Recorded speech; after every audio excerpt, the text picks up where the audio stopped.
Well, I guess for anybody who's been watching all these videos I've been doing, this kind of looks familiar. Got the motor back in it again last night, round 2 here. And got it back. I took it to Travis Engine Exchange this time and talked to a guy named David Black. He's came highly recommended from a bunch of guys in my car club. Apparently he's doing a bunch of engines for some of their old Cadillacs and stuff. And I wish I'd have known that before I mistakenly took this engine to South Austin Machine Shop. So if you're listening to this and you're in Austin, don't ever use South Austin Machine Shop. They completely screwed my engine up. And now that this happened, I found it. Talked to several people who had the same experience.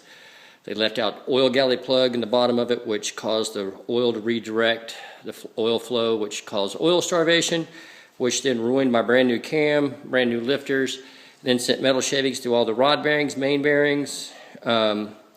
It was just a freaking mess. I only had 9 miles on that thing, on the engine. And they did a valve job on the heads, and David took it apart this time while he had it and looked. He said they didn't change any of the valve guides. They reused old valves that he just threw in the trash. So, long story, I'm just disgusted with the whole thing. So I will be addressing all of that with South Austin Machine Shop when we're back together here. So got it all back together last night. Oil pan, intake, heads, and valves adjusted, everything back ready to go. Transmission's in it, so it's sitting in there right now. And I get to the bottom right now and get all of the shifter and drive shaft and exhaust and everything hooked up. And then I'm going to slap that front clip back on it because the radiator and everything's still in there. And then prime the engine, prime the oil, drop the distributor back in it. And I'm hoping to try to get this thing running by this afternoon. So.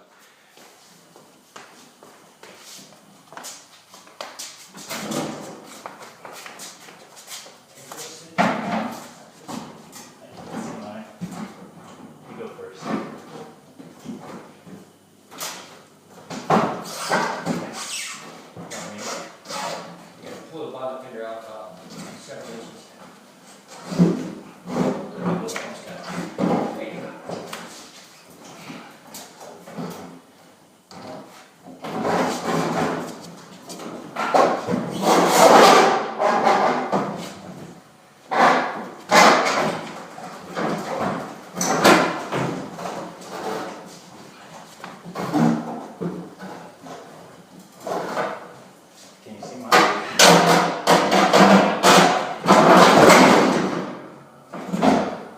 I knew it wouldn't sound pretty going in, but...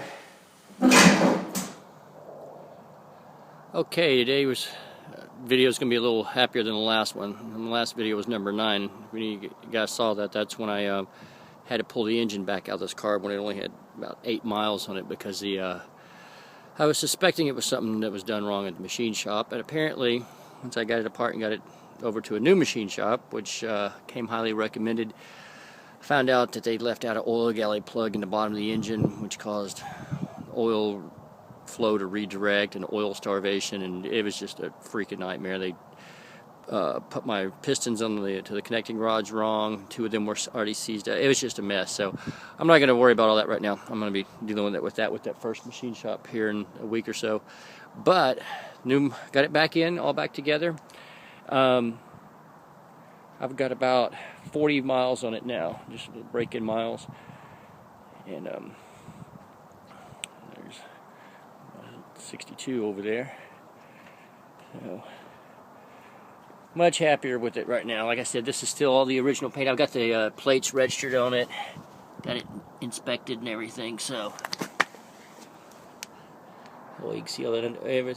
Every inch of this undercarriage has been redone. Everything in it's brand new. Every brake line, fuel line, spring, bushing, every single thing. So, but again, like I said, the top, this is still the original paint, and I'm just going to leave the original paint at least for a year or two. I had to do a little body filler on the bottoms of both those front fenders. All these cars end up rusting right there. It's just a design flaw. So, cut that piece out and PR-15'd it. Now I'm going to fill it with body filler and sand it and then touch up that paint there, and you probably won't even notice it. In fact, I had to do that exact same thing on both sides with the 62. And the funny thing is, like I said, these are both these cars are rock solid cars, have been garaged since they were new. Every floor pan and everything else is still all original, but like I said, that's just a little design flaw. They always seem to rust there. and gonna leave all the original interior in it.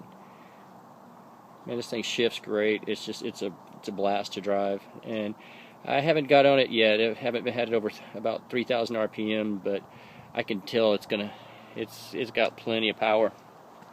So, and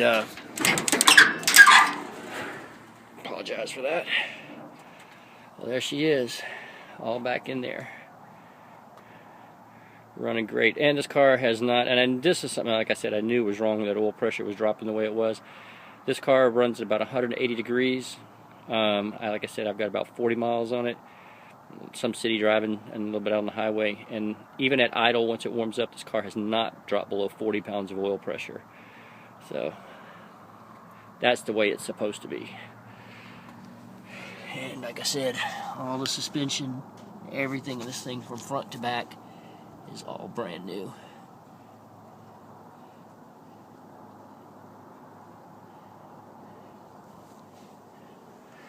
And of course, the only thing I got left to do is get that front bumper. I'm still sanding and cleaning up all the brackets, getting that thing back together and get it back on here. And the weirdest thing I found on this car was it has two spots on this left side that have been touched up and painted over, and I don't understand why. Like I said, there's two spots on the side of the car which make no sense because I can't find where it had a dent or anything in it. So this front one here is going to be a little hard to touch up because it's down to bare metal in a couple spots here. Some compound on it there, but this is it looks like the original paint up here. This is primer that when I started buffing this thing, I realized that the primer was over this paint, and then it had a cheap coat of really bad paint, and it's just a spot right here in the front and a spot on the back quarter on this side. So I'm going to get all the rest of this off of here and then touch this up and spot paint it as well as I can. And like I said, there's no Bondo in there, and it doesn't look like there was a dent was fixed. So it's really bizarre. But again, Mike's grandfather had this car for about 25 years, or 20 years, I guess, while he was overseas, so maybe he had to touch something up or whatever. But again, back here, I started buffing out this fender, and this looks like the original paint up here because farther up here I've got some little cracks and stuff in it like this old lacquer paint does. And again, primer and cheap red paint over it, but there's no Bondo anywhere in this thing, so it's really weird. And it's from about right there at the gas tank door above the trim. They did a touch up on this back quarter, and this up here looks like the original paint, but I blocked that out with 2000 grit and then hit it with my buffer, and if I can get the rest of it to look like that, or at least close to it, that'll be fine. So I guess the next video will be maybe getting both of these cars out to a car show. I'm going to try to get the car shows done early in the spring. So